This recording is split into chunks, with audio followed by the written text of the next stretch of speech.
Hey, how's it going? Welcome back. I'm glad you're here. I know you missed me. It's okay. And right now I'm doing Vermilion Part 2, which is the companion piece of Vermilion, which I'm sure all of you watched that video and it has hundreds upon thousands of views by now. Anyway, this one is the companion piece to the first one. And they said when they wrote this is like first one is like the beginning, and then this one is kind of like the end or like the aftermath after everything's kind of ended. So that's kind of the tone. And based off that, we're going to see how it conveys that message in that tone. That being said, let's just get into this. Enough of my rambling.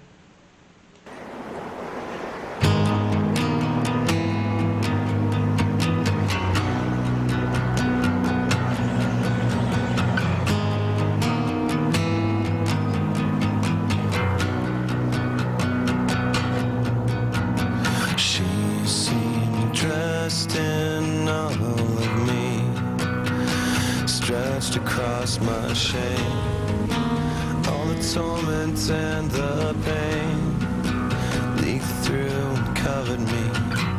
I'd do anything ever to myself, just to have her for myself. Now I don't know what to do, don't know what to do when she makes me sad.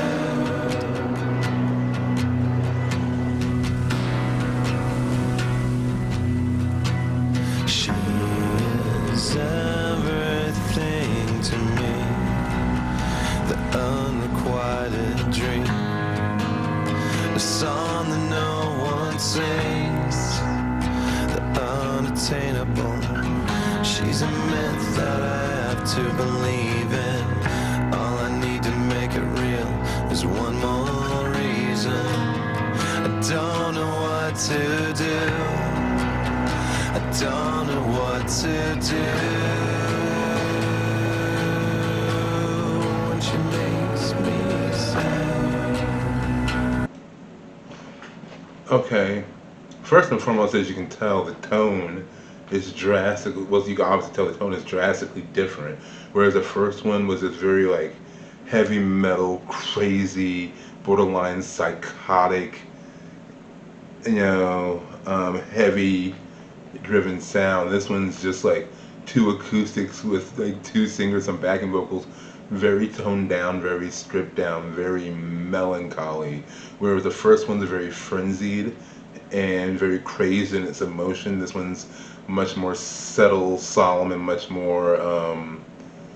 sadder in its feeling, because this kind of like takes on the tone of someone. Like the first one is everything building up to wanting to be with someone, and this one very much kind of takes on that tone of actually being with them and kind of dealing with the reality of the person versus the ideal of the person from the first one.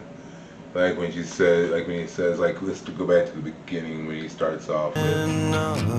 Me, stretched across my shame, all the torment and the pain leaked through and covered me. I do. Like right there, like when he talks about she was everything to me, stretched across my pain, my torment, and my shame, the thrill that covered me.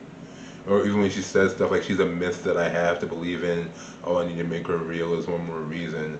Like, I take that to be like he had to believe in this ideal, he had to believe in what he thought she was in order to keep going, to keep moving forward, to try to be with her.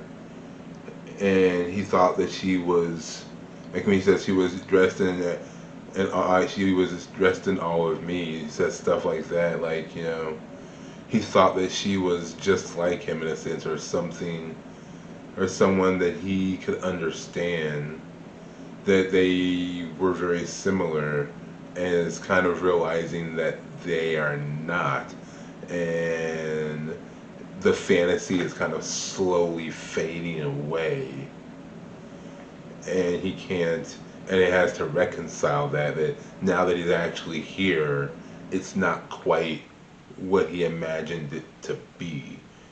And it's kind of disheartening because all this emotional buildup feels like there's no real payoff, so to speak.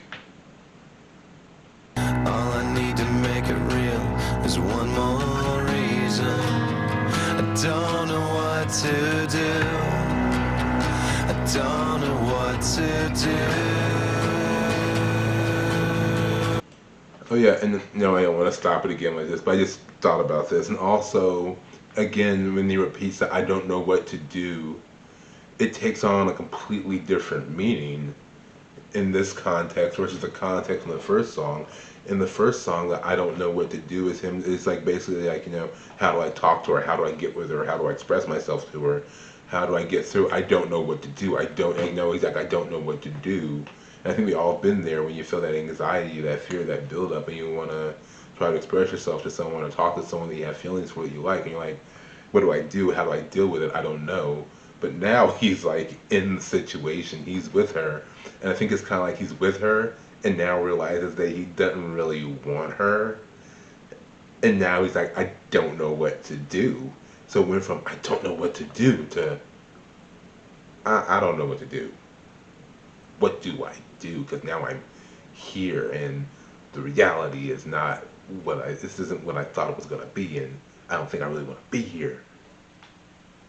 But let's keep going. This yeah. When she makes me sad.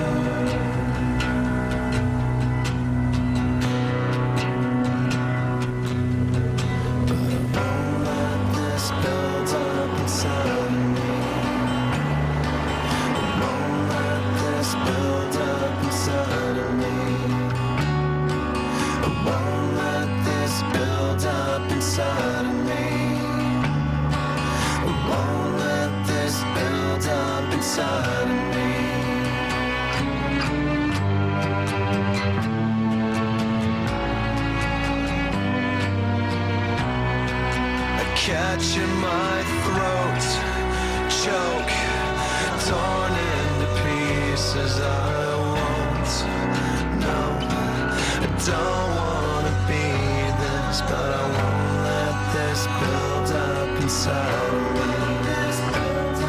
I won't let this build up inside of me. I won't let this build up inside of me.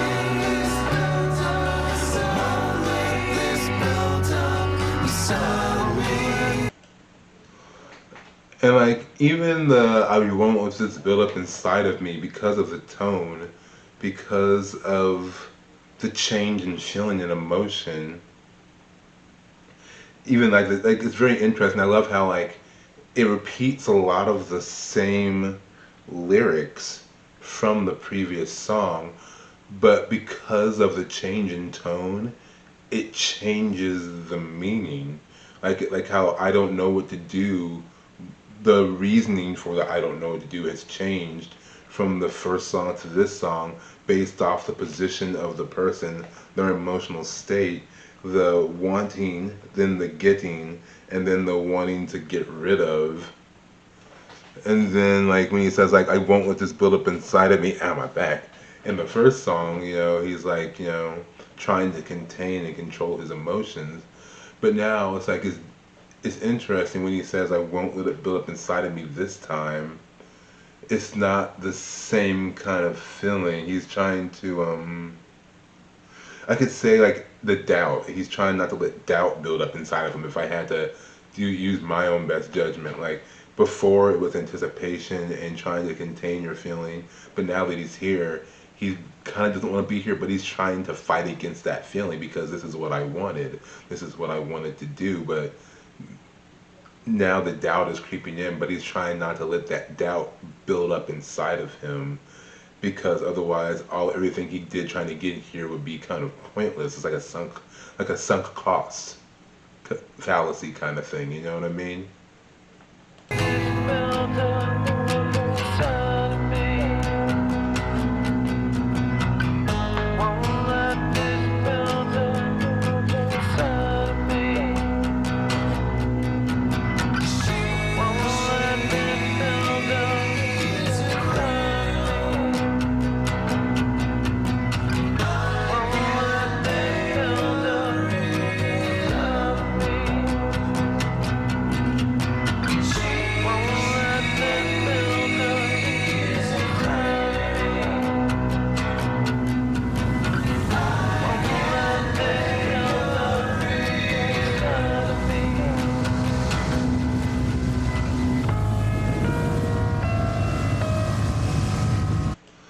And I think at the end when he does go back to the she isn't real, I think like that's just like ultimate realization. Like he's lamenting that I can't make it work. Like she's not who I thought she was, and I keep trying and trying. Like the whole song is kind of like I'm trying to weave and manipulate myself to make this work, but I don't think it is because she's not who I thought she was, which really probably is not any like real fault of hers. Like he built up a fantasy, which a lot of us can do. You build up a fantasy of someone in your mind, but then and you imagine what it's like being with this person and wanting to be with this person, and then when you finally get that chance, the reality can hit you like a ton of bricks, and you try to fight against it, you try to deny it, and you try to pretend that you're not doubting what you thought you wanted, but then ultimately you realize that what you imagined isn't the reality, it's not the truth. And I think that's what he means when he's like she isn't real. Like he's finally coming to terms with that. I don't know. I really like these songs. I think they're really good companion pieces to each other, and I think it's from a really good album. You should definitely check it out.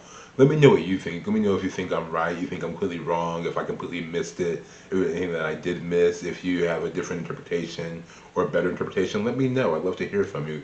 You ask anyone here in the comment sections. I love to talk about that kind of stuff. Give us a thumbs up if you like this video. If you haven't subscribed yet, go ahead and subscribe. Why haven't you subscribed yet? Do the right thing and subscribe. Until next time, I'll talk to you later, alright? Peace.